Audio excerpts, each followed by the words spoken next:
Hi everyone, welcome back. In this video, I'm going to be talking about how to feel hotter in clothes. So what exactly does that mean? Let's talk about it. So I personally struggle with my body image sometimes, and I feel like the clothes that I wear really impact how I feel.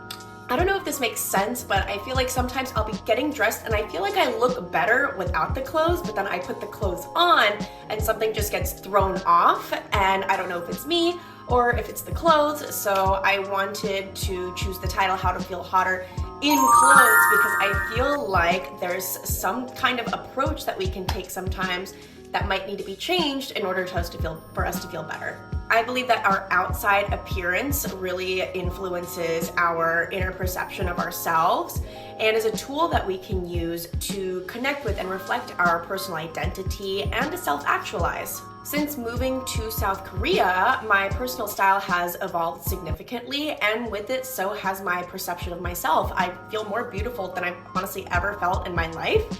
And I just wanted to share some of the things that I've learned and that I've changed in my approach to, styling my clothes and getting ready in the morning, because I think it can be helpful. Let's get into it. So the first tip that I want to start off with is finding colors that suit you. Since moving from South Florida to Seoul in the wintertime, I've pretty much had to buy an entirely new wardrobe.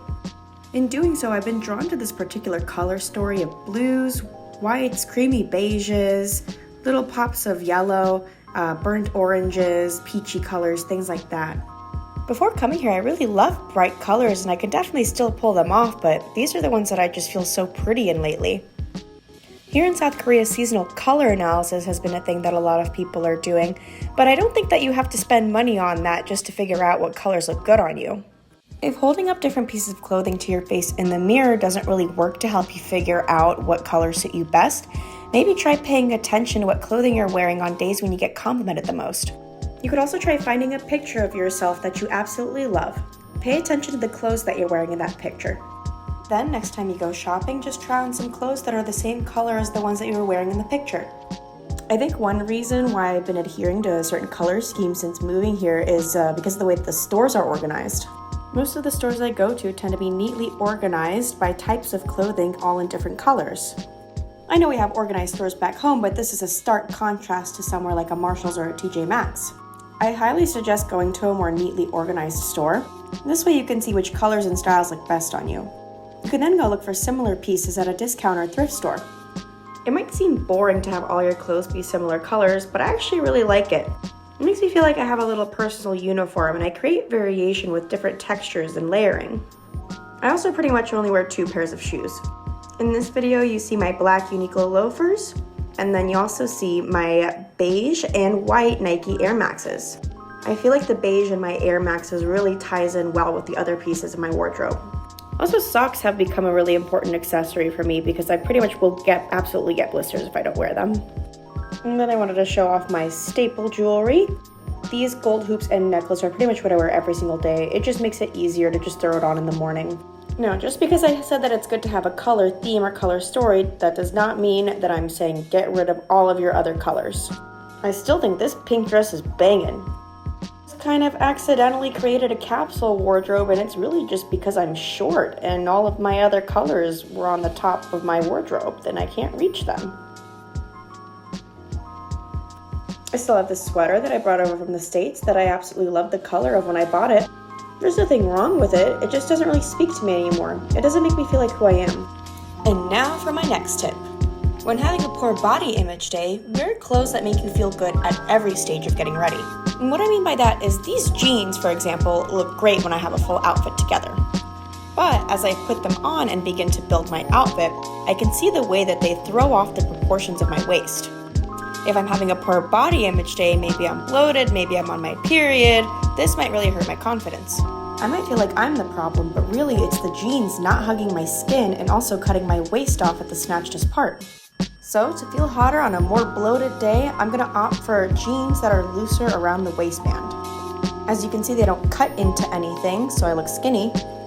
And being able to see your belly button above your waistband really elongates your torso, which is a good tip for us short girls. I saw they have belly button tattoos, I think, in China to put over high-waisted jeans so that people's torsos look longer. Another example is this skirt here. I love this skirt. I think it's so pretty. It's just that it does the same thing around the band where it cuts into my skin. On a day where I already don't feel good, it might bother me more than it does now. As you can see here, just the height of it cuts off my waist at a point where it doesn't look as cinched or as hourglass. So I'm opting for these low-waisted cargo pants instead. They give a similar flowy look, but they also give my waist enough room to create that hourglass shape because they're low-waisted. And now going into my next tip, which is avoiding high maintenance clothes. When I bought this matching set, I thought it was going to change my life. But just like any pencil skirt from 2010, it rides right up my ass when I walk. My mom always told me that this constant pulling down and readjusting of your outfit is the most unattractive thing that a woman can do. Although that advice sounds a little harsh, I definitely agree that you're going to feel way more hot when you're comfortable and not hyper-focused on your outfit. So instead, on a day when I want to wear something like that, I'm going to wear this dress. It's made out of the exact same material, but it's long with the slit so it's sexy, and my Gucci doesn't have to paint with all the colors of the wind. The next dress I'm going to show you is also a high-maintenance piece of clothing. The cups are too small, the straps are too long, and I'm constantly at risk of a nip slip.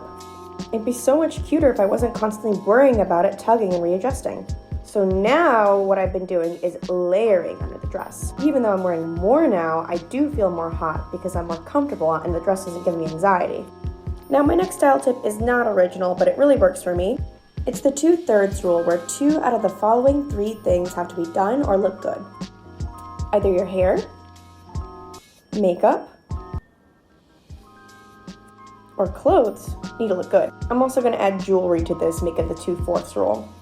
Especially on days when I don't wear makeup, I feel like jewelry really brightens my face and helps me feel more put together. I first heard about this rule in college, where there was this sorority that was penalizing girls if they did not follow the 2/3 rule. I thought this was psychotic, but the rule itself, kind of genius. And my last tip is going to be finding makeup that suits you. I know this video is supposed to be about clothes, but when your makeup's done, even when you're wearing a more low-key outfit, you feel hotter.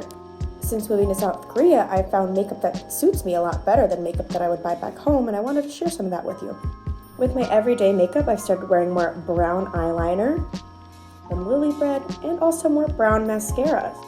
I find this one from Romand is kind of ashy and matches my hair color perfectly. For a clean everyday look, I highly suggest coordinating your mascara color with your hair color. The eyeliner and mascara that I showed you are the ones that I'm wearing in this video. Another thing you can do is coordinate your makeup with your skin undertone. Here when you go to Olive Young in South Korea, they actually will label the products as cool best or warm best, meaning they're best for cool undertones or best for warm undertones. It gets kind of predictable where the pinky one is always the cool best and the orangey one's always the warm best, but they're also completely right, and it makes things easier for me. Here I have 2 of the warm best shades. One is from Wake Make and one is from Romand. I'm wearing them both in the video. The Romand one that I'm showing you here is sort of a matte one that you can kind of diffuse and it's really pretty, while the Wake Make one gives a nice peachy gloss. And now our video is coming to an end.